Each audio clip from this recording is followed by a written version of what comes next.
Hey guys, welcome back to Heat Check Sports. Today we're bringing you another NFL video for this season.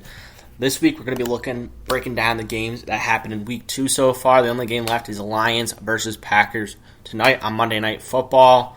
Hoping the Packers can bounce back. But what we're going to be looking at is breaking down every game, the biggest takeaways in that game, what that means for the future for each of those teams. So the first game was a Thursday night game, Giants versus Washington. Taylor Heinicke is magic, baby. Heinicke is legit. That is the question at play right now. And Daniel Jones legit. Daniel Jones had 9 carries for 95 yards. He did have a big rush that helped him get that on his way to a touchdown.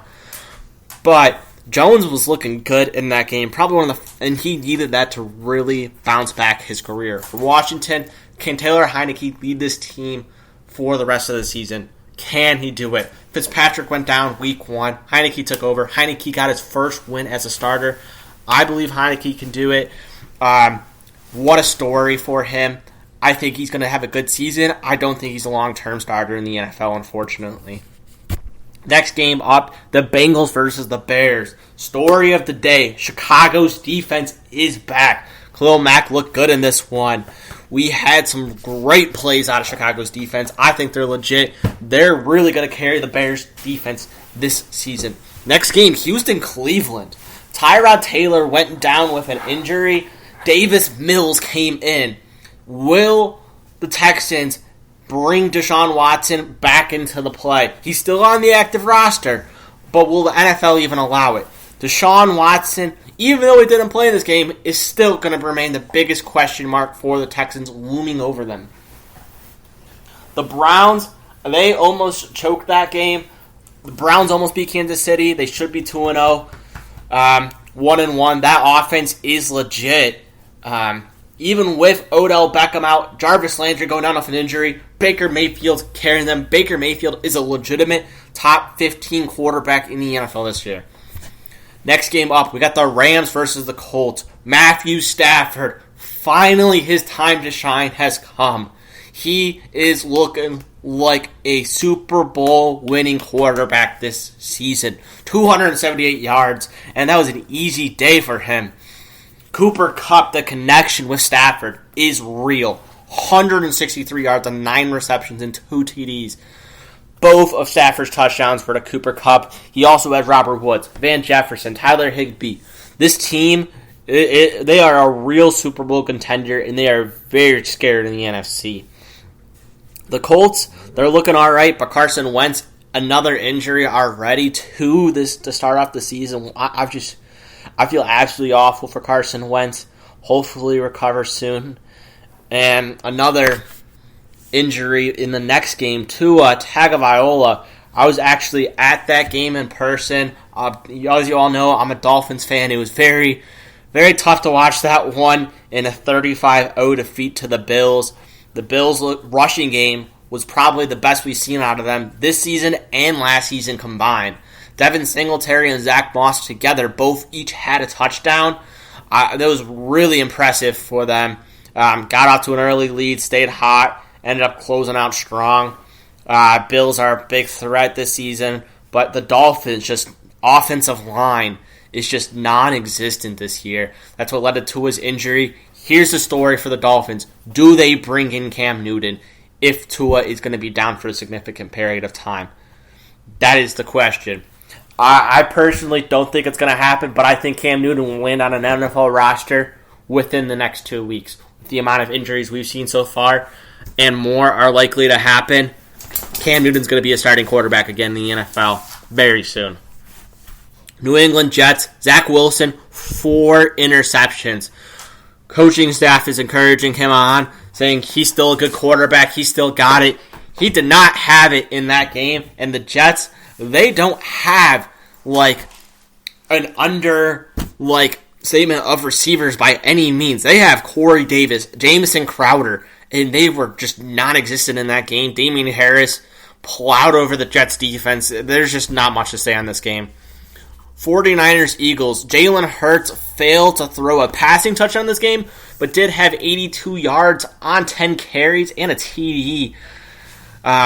late in the game. Almost came back to win this against the 49ers, but for the 49ers. Last season and this season, both repeating with the same exact problem, injuries. Injuries.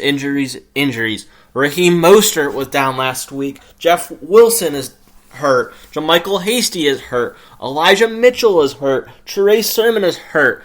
So far this season alone, 2 games, they've had 5 running backs go down with injury.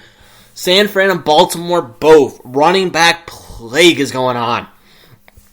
I think the 49ers are going to reactivate Kerryon Johnson from the practice squad. They're going to bring him in. 49ers and Ravens going to have former veteran starting running backs on other teams as their starting running backs this season due to the unfortunate injuries they have. Fortunately for the 49ers' sake, the injuries aren't as severe as what's happening with the Ravens. So it looks like they might get Trey Sermon back in a couple games. He's just in concussion protocol. Elijah Mitchell, he just has that shoulder injury. And then JaMychal Hasty has the ankle injury. Depending on the severity for all of them, Mitchell was the only one who returned, and he should look to be back next week, hopefully. But that's going to be looming over the 49ers if Jimmy Garoppolo can't just stay and keep the starting job. Trey Lance is going to come in, and he's going to need some help. Raiders versus Steelers. Raiders are legit. They beat the Ravens and Steelers in back-to-back weeks. Derek Carr, 382 passing yards. Yes, that is correct. 382 for Derek Carr. He played a monster game. Carr and the Raiders' offense is legit. Their defense is finally piecing the puzzles of the together and actually looking like a playoff contender. Last season, they choked in the final weeks. They choked against the Dolphins last season that kept them out of the playoffs. They get a rematch next week at Las Vegas. Home fans at Allegiant Stadium. They're taking on Miami Dolphins just lost 35-0 and are going to be without starting quarterback Tua Tagovailoa. Most likely, the Raiders are going to start off the season 3-0, which is very hard to believe, but they look good. After the beatdown of the Green Bay Packers, New Orleans Saints lost 26-7 against Carolina. What we said this week, we had Jameis Winston as someone to fade on your fantasy team, and that's exactly what you should have done. Jameis Winston did not look good. This offense was not look good. But the one thing we can say about this game is Christian McCaffrey is matchup proof. No matter who the Panthers are going to play, what defense they're going to play, Christian McCaffrey is a lock in your fantasy lineup every single game this season. Keep him on there. Carolina, 2-0. Another team that unexpectedly started 2-0 is the Denver Broncos. Yes, they didn't have that tough of a matchup to start the season, but they're probably the worst of the undefeated teams remaining. They barely squeaked by Jacksonville. We don't know what's happening with Jacksonville right now. The Urban Meyer experiment is not looking good. Trevor Lawrence is not looking like an NFL-ready quarterback, even though he just had one of the best collegiate careers of the quarterback we've ever seen, and high school careers as well. The Vikings-Cardinals, 2 back-to-back weeks have the Vikings lost in the last minute of the game on field goals.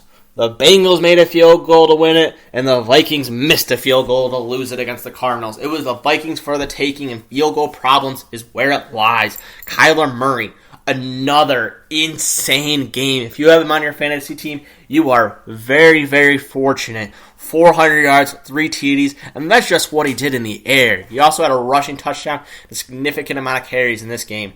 Kyler Murray is a top 5 fantasy quarterback and looking like the number 1 of the season so far. Tampa Bay versus Atlanta. Tampa Bay won by 23, and that was a bad day for them. Tampa Bay looks to repeat a Super Bowl champion.